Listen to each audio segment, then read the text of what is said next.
Meus irmãos, a paz do Senhor Jesus, aqui é o pastor Isaac Soares. Eu estou passando aqui para deixar uma palavra da parte de Deus para o seu coração, em especial para o departamento de casais aí da Igreja de Deus no Gama.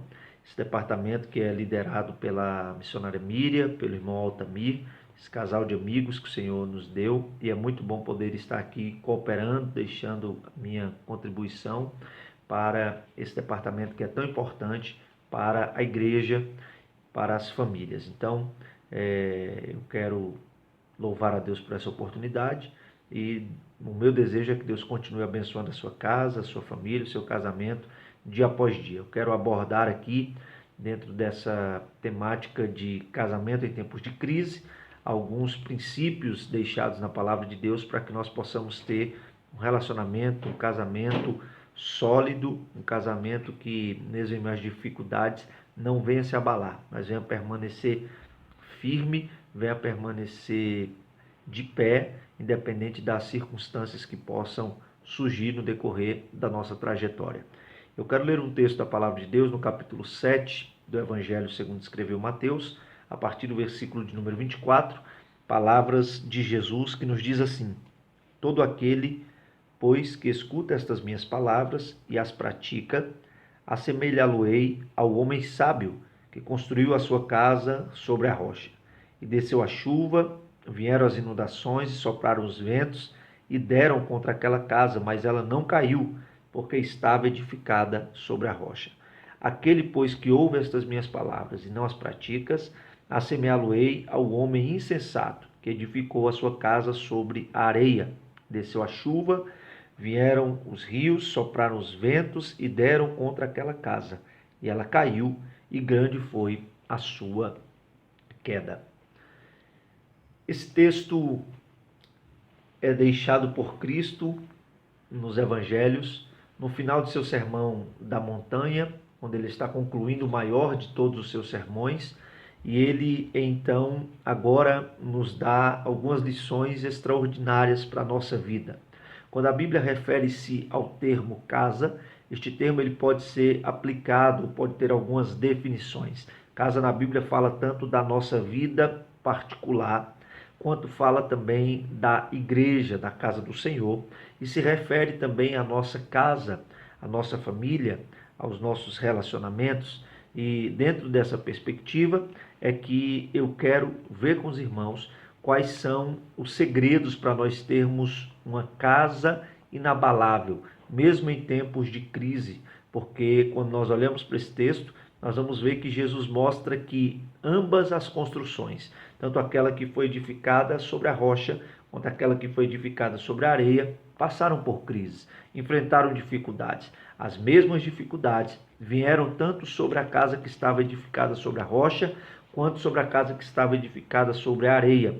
Uma caiu e grande foi a sua queda, mas a casa que estava edificada sobre a rocha, ela permaneceu de pé, ela permaneceu firme, mesmo em meio à tempestade, mesmo quando os rios transbordaram, mesmo quando os ventos sopraram, ela permaneceu inabalável.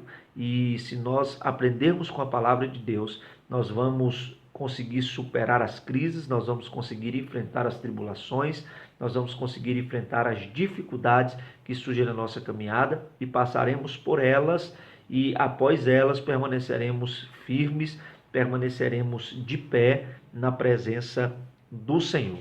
A verdade, queridos, é que ninguém nessa vida está livre das crises, dos problemas, das dificuldades. Todos nós passamos por elas, todos nós enfrentamos provações. E Jesus aqui, nesse texto, ele nos ensina qual é o segredo para nós vencermos as crises. Ele mostra que o segredo está em duas coisas. Primeiro, ouvir, e segundo, praticar. Não adianta apenas ouvir, porque os dois ouviram, mas apenas aquele que construiu sobre a rocha praticou. Praticar implica submeter-se ao Senhor do projeto e também exige fazer tudo conforme foi projetado pelo Senhor. Então, quando nós resolvemos praticar a palavra de Deus dentro da nossa casa, nos nossos relacionamentos, na nossa vida conjugal, nós estamos submetendo a nossa vida aos cuidados do Senhor e estamos nos dispondo a fazer tudo conforme o projeto que foi dado por Ele para a nossa vida. E então nós entendemos que construir um matrimônio, construir uma vida a dois, um relacionamento conjugal, não é uma tarefa fácil, é uma tarefa desafiadora que por muitos momentos vão surgir crises, vão surgir problemas, vão surgir dificuldades e nós precisamos estar firmados em Deus para nós podermos enfrentá-los.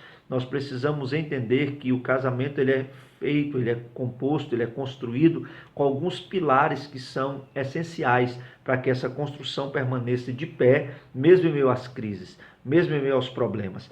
Dentre esses pilares que nós podemos ver que a palavra de Deus nos ensina, que são pilares que sustentam o casamento, nós temos a fidelidade, nós temos também a amizade, nós temos a santidade, nós temos a apreciação de um para com o outro e nós temos a submissão devocional. Dentro desse quesito, principalmente, essa submissão devocional, está aquilo que nós podemos dizer que é o desejo, que é o esforço do marido, da esposa, de se submeter à vontade do Senhor e de buscar ser um para o outro conforme Cristo orienta, conforme a palavra de Deus orienta, se submetendo à vontade do Senhor.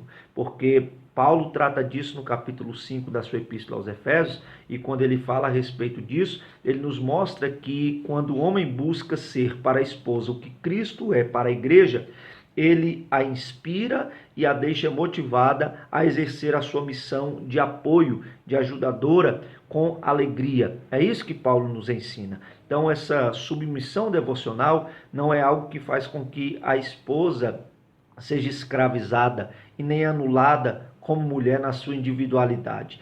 Não, pelo contrário, isso não faz ela se sentir diminuída. Pelo contrário, isso a realiza realmente como esposa. Então, quando nós procuramos alicerçar os nossos relacionamentos dentro dessa base, desses alicerces, nós vamos estar prontos para suportar as crises, as tempestades que vierem. Porque, como eu disse, nenhum de nós estamos livres, nem isentos das crises. As crises, elas servem para provar as nossas estruturas, para realmente ver aonde nós estamos firmados. A crise vem e quando ela surge, ela revela a nossa estrutura, ela revela se realmente nós estamos edificados e firmados sobre a rocha, ela revela se os nossos relacionamentos são saudáveis, ela revela qual é o nosso posicionamento em Deus e se nós estamos realmente prontos para enfrentar e vencer as dificuldades que surgem na caminhada. Então as crises elas vêm como um teste para a solidez da nossa relação e elas fazem com que nós venhamos aprender, faz com que nós venhamos crescer, repensar e fortalecer o nosso relacionamento, nosso matrimônio, a nossa vida conjugal. O pastor Myles Munroe, no seu livro Vencendo as Crises, ele disse que as crises fazem com que nós cresçamos, tanto espiritualmente, quanto mentalmente, psicologicamente e emocionalmente. Elas nos fazem expandir e nos dão forte motivação para nós experimentarmos algo novo. Deus permite as crises não para nos matar, não para nos destruir, mas para nos dar novas experiências, nos fazer mais fortes. E se nós estivermos firmados na palavra do Senhor, nós vamos vencer as crises confiando em Deus.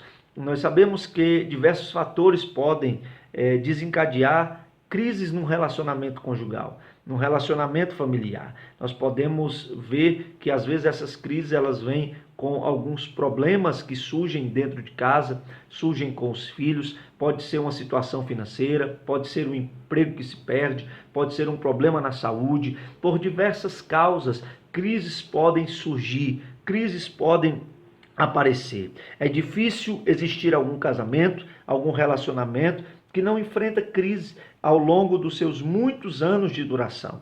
O que nós precisamos entender é que o casamento ele é como uma viagem longa, e para que essa viagem tenha sucesso, é necessário que haja planejamento, é necessário que haja investimento e é necessário que haja manutenção. Se nós queremos ter um casamento sólido, se nós queremos ter um casamento que vai resistir às crises e às tribulações, nós precisamos ter um planejamento, porque de um planejamento depende o sucesso de todas as áreas da nossa vida. Então nós precisamos ter um planejamento. Nós precisamos também estar dispostos a investir o nosso tempo, investir o amor, investir todas as nossas forças para com que o nosso relacionamento, nosso casamento dê certo. E é necessário também que haja essa manutenção diária, essa manutenção constante, aonde cada um de nós olhemos para nós mesmos e vejamos aonde nós podemos melhorar a cada dia e aonde nós podemos realmente ser melhor para servir de apoio, para continuar ajudando um ao outro nesse objetivo principal do relacionamento. Então nós entendemos que em meio às crises nós podemos aprender com elas. Em meio às crises que surgem, e nós sabemos que é difícil algum casamento ao longo dos anos não passar por crises, não enfrentar problemas, mas é preciso que nós tenhamos em mente que diante de toda crise Deus está nos oferecendo a oportunidade para que nós cheguemos ao final dela muito mais forte do que quando essa crise iniciou, do que quando essa crise começou. Então, tenha certeza no seu coração e na sua mente que essa crise ela vai servir para fortalecer a sua vida, para fortalecer o seu relacionamento, o seu casamento, o seu matrimônio. Então, Jesus, ele, quando fala estas palavras aqui, no capítulo 7 do Evangelho de Mateus que nós lemos, em nenhum momento ele disse que o fato de nós edificarmos sobre a rocha, sobre o fundamento sólido, com um material bom, de acordo com aquilo que foi dito por ele, isso evitaria problemas. Não, pelo contrário, como eu disse, sobre as duas casas vieram as mesmas situações, surgiram os mesmos problemas. Sobre as duas casas desceu a chuva, transbordou os rios e soprou os ventos. Jesus afirma que o vento ia soprar, a chuva ia cair, os rios iam transbordar sobre ambas aquelas casas. Nós precisamos entender que Jesus ele nunca prometeu nos livrar dos problemas, mas ele sempre prometeu estar conosco em meio a eles. Então Deus pode até não nos livrar das crises, mas em meio a elas nós vamos contemplar a presença dele, nós vamos contemplar o seu cuidado. E juntos com o Senhor nós venceremos, porque Salomão disse que o cordão de 3 dobras é mais difícil de ser quebrado.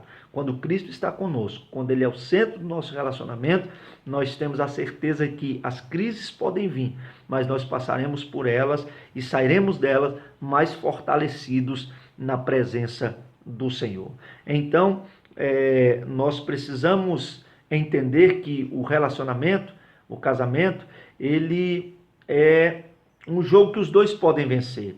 Num casamento não tem como apenas um vencer. Ou os dois vencem ou os dois perdem. Então, em meio às crises, nós precisamos ter algumas coisas em mente, para que eu já caminhe para encerrar aqui. Nós precisamos ter isso em mente e colocar em prática no nosso relacionamento. Nós precisamos ter uma prática de companheirismo. Nós precisamos enfatizar os sentimentos positivos e não dar tanta atenção para os sentimentos negativos. Às vezes, em meio às crises, a gente tem a tendência de olhar apenas para aquilo que é negativo, apenas para aquilo que nos desmotiva, que nos desanima, mas nós precisamos olhar mais para aquilo que é positivo, exercer um papel maior de confiança, crendo no Senhor e assim ajudando quem está ao nosso lado, ajudando a nossa esposa, ajudando o nosso marido, sendo um ponto de apoio para o nosso cônjuge. Então, nisso nós vamos demonstrar esse companheirismo verdadeiro, servindo de base, de apoio, estando lado a lado,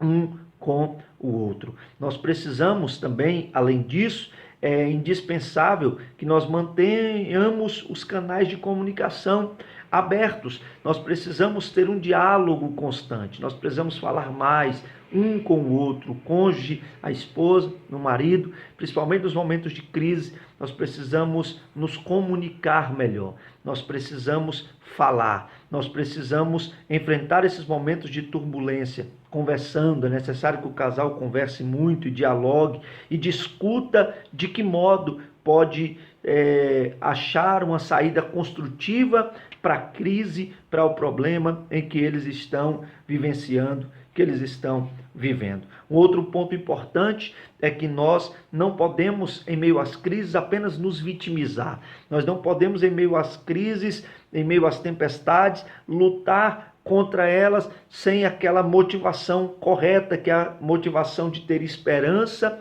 e confiança no Senhor. Não, nós precisamos realmente enfrentar a tempestade, enfrentar a crise, tendo por motivação aquilo que nos gera, aquilo que nos traz esperança. Lembrando que a crise é mais do que apenas um problema. Ela, na verdade, pode servir de um catalisador de forças para quebrar velhos padrões e trazer novas reações, determinando assim novas direções e novos inícios. Ao invés de nós ficarmos apenas nos vitimizando em meio às crises, olhando e dizendo: Deus não me ama, Deus se esqueceu de mim, eu estou passando por esse problema, só minha família sofre, só o meu casamento tem problemas. Não, Deus quer que você enfrente essa crise crendo, confiando no Senhor, trazendo para o seu coração, para a sua memória, uma motivação que gera esperança, tendo a certeza que, se Deus permitiu esta crise, é porque Ele sabe que você irá vencê-la, que você é capaz de passar por ela e vai sair dela mais forte para a honra e glória do nome do Senhor Jesus. Paulo escreveu no capítulo 5 da sua Epístola aos Romanos, a partir do versículo 3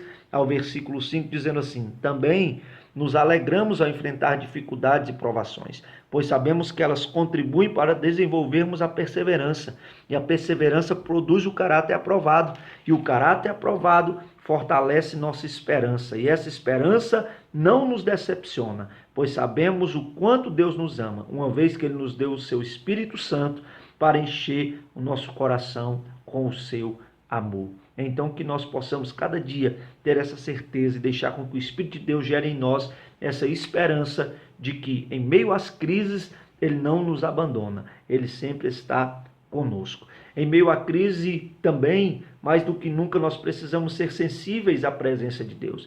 Nós precisamos depender do Senhor. Nós precisamos confiar no Senhor. Nós precisamos olhar para o Senhor. Nós precisamos tirar o foco, olhar um pouco dos problemas, da crise e olharmos para o Senhor, entendendo que Ele é maior e que Ele está no controle de toda a situação. Este é um recurso espiritual muito poderoso. Então, se a nossa esperança e a nossa fé estiver em Deus, isso vai nos dar um senso de propósito e de força para nós vencermos qualquer crise que surja no nosso caminho. Além disso, nós precisamos também fazer uma leitura positiva das crises, como eu disse. Nós precisamos estar dispostos a, muitas das vezes, recomeçar, a, muitas das vezes, se for preciso, fazer aquilo que Paulo nos ensinou. E Paulo nos ensina sobre isso quando ele nos fala que nós devemos nos alegrar ao enfrentar dificuldades e provações. Portanto, nós precisamos fazer da crise uma oportunidade para deixar com que o Espírito Santo trabalhe em nós e gere em nós o fruto do Espírito, para que em meio à crise a gente produza a fé, a temperança, o domínio próprio, a benignidade, a mansidão, todas essas características, o fruto do Espírito, para que ele seja produzido no nosso caráter. Então, nós precisamos entender que os problemas eles podem adubar o terreno do nosso coração para essa produção do fruto do Espírito, principalmente na área das nossas emoções também. Nós precisamos aprender a administrar as crises com uma inteligência emocional, que muitas das vezes requer que a gente use mais a razão do que a emoção, que a gente pense antes de agir, que a gente pense antes de falar, que a gente não deixe com que a crise nos domine, ao ponto de nós, às vezes, deixarmos com que a emoção fale mais alto do que a razão. Nós precisamos entender que Deus pode estar permitindo com que essas situações surjam para moldar o nosso caráter, para trabalhar na nossa vida. E por fim, nós precisamos também nos lembrar que é na crise que se mede a profundidade do nosso caráter e se realmente a nossa fé está firmada no Senhor. Quando o vento vem, quando a tempestade sopra, é nesse momento que nós vemos onde estão as nossas raízes e se nós estamos realmente firmados em Deus. E se a nossa casa estiver firmada no Senhor, o vento pode soprar, os rios podem transbordar, a chuva pode descer, mas nós permaneceremos firmados em Deus. E eu quero crer que Deus está guardando a sua vida, a sua casa, o seu relacionamento, não vai deixar com que a sua casa seja destruída, mas ela vai permanecer de pé. Apenas basta você estar disposto a dar esses passos que a palavra de Deus nos ensina, a seguir essas orientações bíblicas para que você possa realmente construir, ou se for preciso até reconstruir, refazer seu casamento. E assim você estará construindo relacionamentos capazes de enfrentar todas as tempestades, todas as crises da vida. Embora todos os casamentos passem por dificuldades em algum momento, não é necessário acabar com ele quando as provações vêm. Basta nós aprendermos a trabalhar juntos, trabalhar em equipe durante os bons e os maus momentos. E assim nós vamos ver o nosso relacionamento sobreviver e também prosperar. E de fato, até mesmo em meio às crises, às dificuldades, às tribulações, nós vamos conseguir viver este felizes para sempre. Que às vezes para muita gente já virou utopia ou um conto de fadas, mas para aqueles que estão dispostos a seguir os padrões, estão dispostos a seguir aquilo que a palavra de Deus orienta, eles conseguem, mesmo em meio às crises e às dificuldades, serem felizes, porque estão firmados em Cristo Jesus e sabem que o Senhor é aquele que garante a nossa vitória. Que Deus abençoe a sua vida, que Deus abençoe a sua casa e a sua família, em nome de Jesus. Eu quero orar por você, eu quero abençoar a sua casa, o seu relacionamento, a sua vida nessa noite, nesse dia, em nome de Jesus. Pai, eu te apresento a vida de cada um dos teus filhos que estão ouvindo e que ainda ouvirão, que terão a oportunidade de, por algum modo, por algum meio, ser alcançados por esta palavra. Que a tua palavra vá de encontro à necessidade de cada coração, que o Senhor possa trabalhar em cada vida, que o Senhor venha guardar os relacionamentos, os casamentos, que o Senhor ajude essa esposa, que o Senhor ajude esse marido, que o Senhor faça com que a cada dia mais eles estejam fortalecidos e firmados em Ti, para que as crises, para que as dificuldades, para que esse tempo difícil que nós estamos vivendo, ó Pai, não venha, Senhor, afetar a família, não venha afetar o casamento, os relacionamentos deles de forma negativa, mas que o Senhor dê sabedoria, que o Senhor dê graça, para com que eles possam sair dessa provação mais fortes, para com que eles possam sair dessa crise, Senhor, mais fortes, mais unidos, ó Deus, que o amor aumente a cada dia, que o Senhor possa trabalhar nos corações dos teus filhos a cada dia, que a tua palavra entre, penetre e cumpra o propósito para o qual foi ordenada, porque ela não volta vazia. Abençoa, Senhor, a vida dos teus filhos, é o que eu te peço, em nome de Jesus. Em nome de Jesus. Que Deus abençoe a sua vida, Deus abençoe a sua família, que Deus abençoe todos os seus propósitos, os seus projetos e que, mesmo em meio às crises e às dificuldades, tenha certeza que, como disse Ernest, ele disse que às vezes a vida nos quebra a todos nós e depois muitos ficam mais fortes, até mesmo nos lugares quebrados. E isso é uma grande verdade. Enquanto muitos casamentos fracassam depois de uma crise, aqueles que sobrevivem, eles podem dizer e reconhecer, olhando para trás, que passaram a viver mais fortes e de acordo com a palavra de Deus, mesmo depois da crise. Essa crise irá lhe fortalecer. Para a honra e glória do nome do Senhor Jesus. Deus abençoe a sua vida.